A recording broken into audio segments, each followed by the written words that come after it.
Alex, you just raced in Fayetteville, Arkansas for the Pro XCTs, which for those that don't know, that's the premier cross country Olympic, meaning like 90-ish minute mountain bike races on shorter courses where you do multiple laps within the 90 minutes.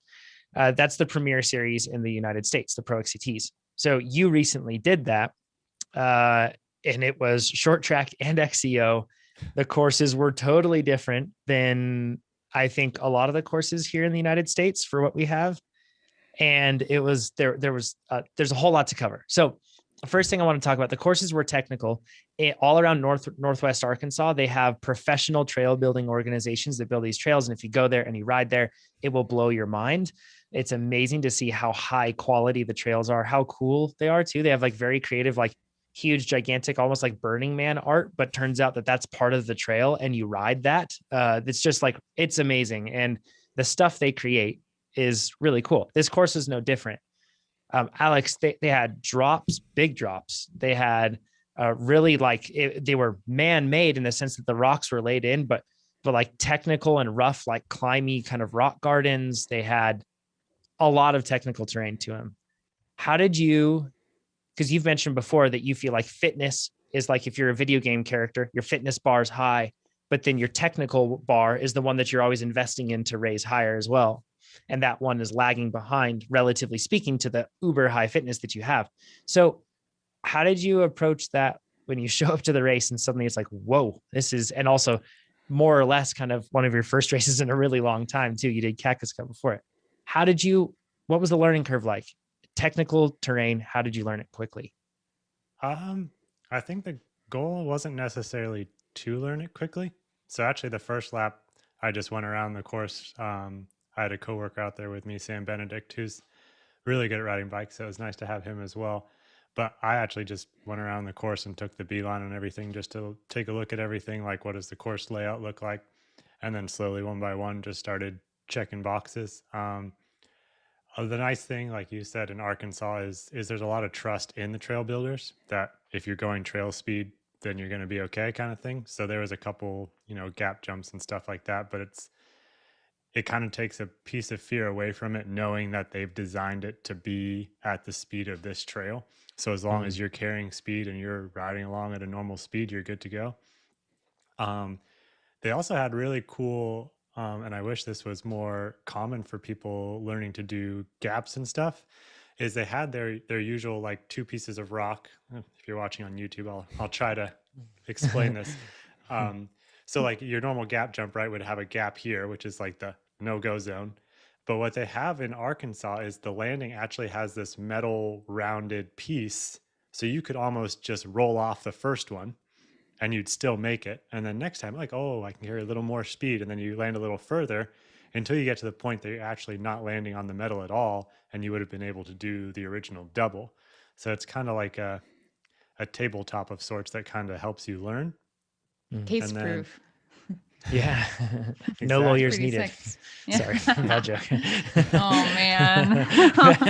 This is no longer the U23 podcast. Dads have entered the chat. Sorry, I apologize. That was terrible. I deserve to be punished. Alex, carry on. Yeah, so I think the biggest thing for me was probably the drops.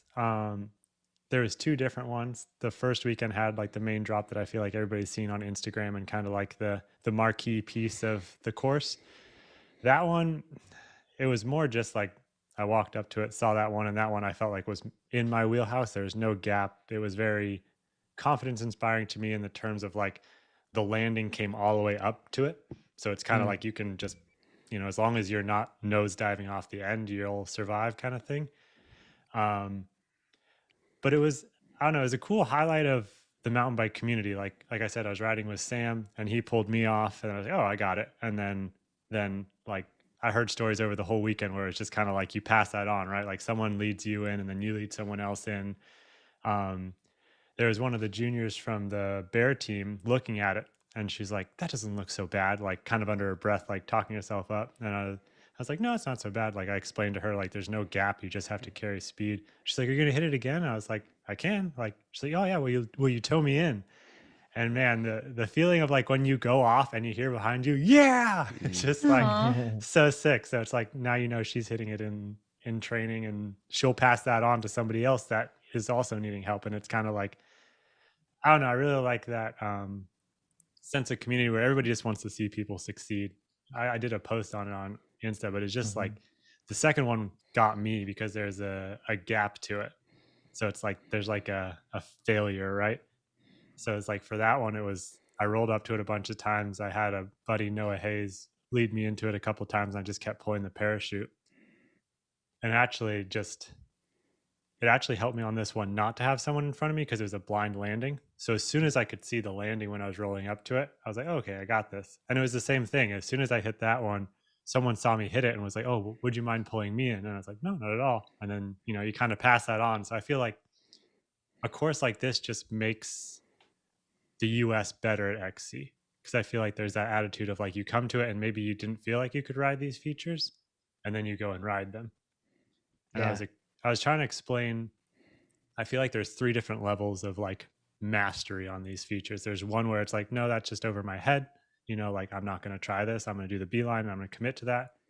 And I was trying to make it clear to everybody, like I've been there, like I used to take the beeline at Missoula, like I committed to it and it's just like, the jump was just over my skill set at the time. And there's nothing wrong with that.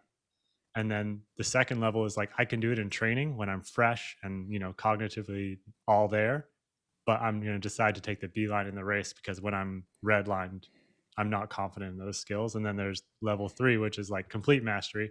I can do this when I'm pinned, when I'm fresh, and anywhere in between. And it's kind of trying to identify where you are on that spectrum, because there is a lot of power into hitting it in training and even not racing it, but just knowing, okay, that's in my skill level. What I need to work on now is being able to do it and make it second nature when I'm cross-eyed. John, do you remember oh, sorry.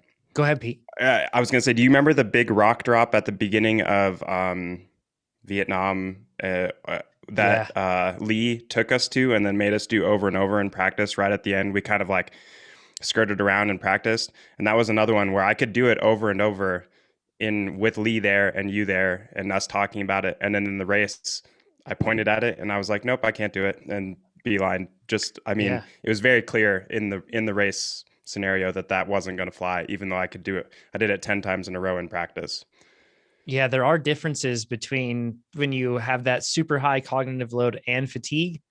Like your body doesn't function as well, first of all. Like it's distracted and fatigued. And then on top of that, you do have to, I think that you reach a point, like you said, Alex, of mastery where you can have as much cognitive load as you need, but you know that you can do it and you still do it. But even then, no matter what, your body is still not performing at its optimal level to be able to handle that obstacle, right? So it does change. And you see this like with BMX racers and they come into mountain biking in particular, or road riding or anything else. Anybody that comes from a really highly technical, high speed discipline and they come into something else and that cognitive load is lower. So it's like they have like a bonus, they've like they're Mario with a mushroom, so to speak. They're able to go through everything just with a little bit more of a margin of error.